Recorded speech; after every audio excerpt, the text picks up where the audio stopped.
Hello guys! So may nabili naman ako sa TikTok na pajama guys, na mura lang to guys, pero hindi ko pala natandaan kung magkano to, pero murang-mura lang to at hindi ko kayo ibubudol. Ako pa, ibubudol ko kayo? Hindi.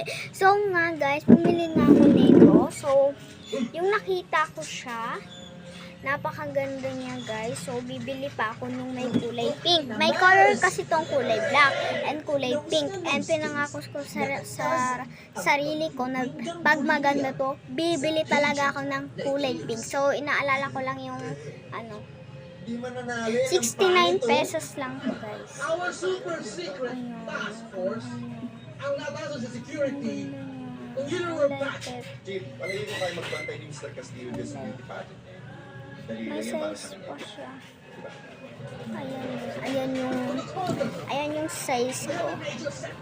XL. Punta ka sa inyo. Ayan yun.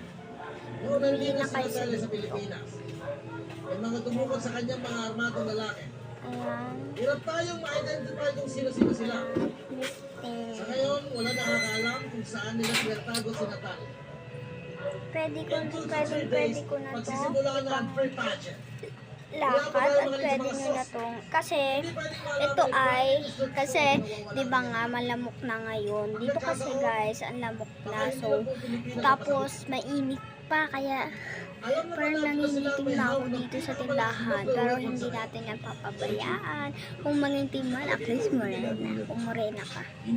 Basta morena. Tanong niya sa YouTuber niya. Ay, sa YouTuber. OA. So, charot. So nga guys, ito kasi dito sa tindahan malamok. Kailangan natin ng mga panjama. So, naisip ko, bakit hindi ako bumili ng panjama? Nakatulad nito. Ang ganda pa. Dalawa pa yung bibilihin ko. Diba guys? Ba't hindi ko pa naisip na to? Bilhin ko to Kasi nga, ang daming dun sa YouTube, sa TikTok ko guys, na maganda talaga tong pajama na ito.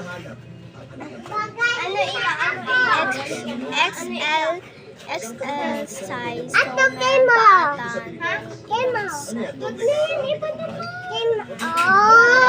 So, yung candy pop ko pa pala, hindi pa siya nalamig, kaya bukas ko na lang siya i-vlog. Tapos, ayun na guys, kasi konti lang yung aking ipopromote. Bukas ko na din i-promote yung makeup ko. My guys, pag hindi busy